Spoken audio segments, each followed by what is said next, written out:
Hey guys, I'm Daisho, and I am back with the last pack of this RTR Draft. Again, this is the first RTR Draft that I've ever done, so you have to obviously take all of my picks and observations with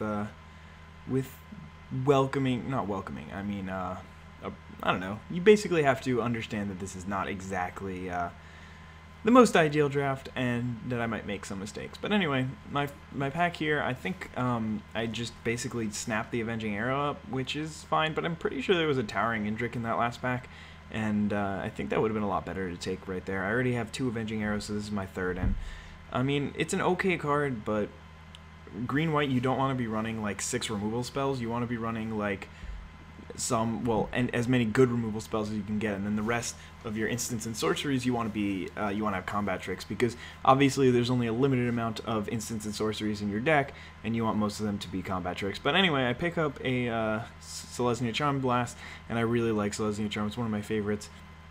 All of the modes on it are relevant, especially in the populate deck, because sometimes you just need that knight to start populating, and it's just very useful for that. And then I get another Keyrune, so I ended up with 2 Selesnya Charms, 2 Selesnya Keyrunes, and Tristani, so it was definitely a pretty sweet deck. But right here, there are some tough choices. I mean, there's a Sunspire Griffin in this pack, there's a Guildgate, there's a Dryad Militant, there's just a lot of good stuff that I could take. And then, of course, there's the 2 green, 3/3 Trample, Scavenge for 7. I don't end up taking him though. And then is that an Eyes in the Skies as well? Man, just so many good cards in this pack. I could have just taken this pack and just been done with my draft. And I think that's an Aerial Predation for the sideboard too. But I take the Sunspire Griffin. 1 white for a 2/3 flyer is just extremely good on the value wise, and it's just always fun. I mean, there's stuff like Concordia Pegasus, which just block it, and then obviously you can't get past another one of those. So I don't know. Anyway, just take a Tristani's Judgment here. I think that was a pretty obvious snap pick. It's just like, yeah, this card's a lot better than all the other cards, so it's pretty obviously going to take it. I mean, there's another one of those 3/3 Trampoly dudes, I think. I don't know, it's hard to tell. I'm not really perfect at seeing these cards based on their art yet.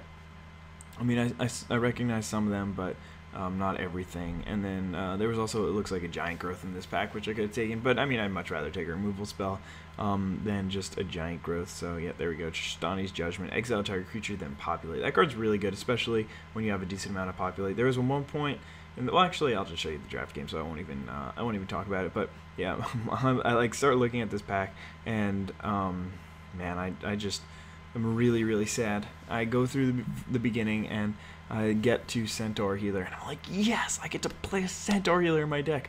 I'm so excited. Then I get to Phantom General, and man, Phantom General can just be so good. It's like, that card can be such an amazing part of your deck if you've got a decent amount of things. Like, if you make all your 1/1 birds into 2/2s, and then you just keep populating those, then it becomes extremely relevant. And if you can get Centaurs, then just forget about it. You're going to have 4/4s all over the place. That's just absurd. Like, even 3/3s are just really powerful. But once you get that extra power and toughness, it just becomes a lot better. So, yeah, I'm going to nab the Phantom General here. So, unfortunately, I had to pass 2 Centaur Healers, one for the Phantom General, the other one for the Wayfaring Temple.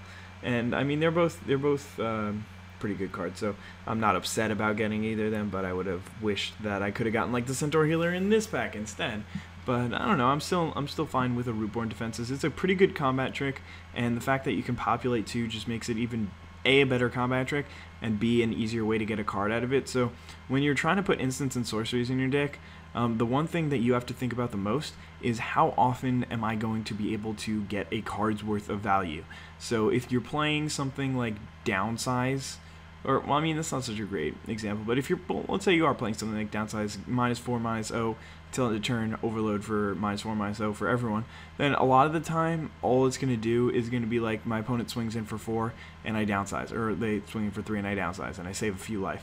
And when you do that, then it's not worth a card. But when you can block, and where you would have been able to trade, now you don't trade, and you just kill their guy, then it makes it more valuable. But overall, Rootborn Defenses can do the same kind of thing where you can double block and stuff and not trade, but it can also help you just get a card because it can just populate something. So if you populate a 3/3, then you just made a 3/3 at instant speed for 3 mana. So that's pretty sweet. Anyway, here's Azorius Justice here. This card is awesome. Contains 2 guys when it enters the battlefield. So there's some cards actually in this set where once you cast them, they have so much value, but it's hard to cast them. This guy's kind of the opposite. And then once they land on the table, they just have so much value, like Terrace Worm. It becomes a 5/5 that you can just do whatever you want with, and yeah, so it's just a 5/5 that you can do. I just got distracted by something there. That you can do whatever you want with, and then when it dies, you still get another 5 power. So, and then there's the Locust dude. That's a 3/3 flyer. But anyway, that's not the point. The point is there's some cards that just gain so much value just by casting them. But this here is kind of the opposite. Once you cast him, he loses all his value, and his value is like when he enters the battlefield. But yeah, anyway, get a Cellar of Songbirds, which is really good, and it's really clutch. That I managed to pick one of those up. I really needed one for to get like more populate targets and more cheap populate targets, because like I have some Courses of Chords, but those are really expensive. But anyway, the draft's pretty much over here. I think I get like, what, 2 more cards. I take a Crosstown Courier. It's fine. Like, you can run that card in your blue decks. Milling is pretty useless, but you can deal 2 damage to them. So yep, that's it. Hope you guys enjoyed this draft, and stay tuned for the games. Have a nice day. Bye.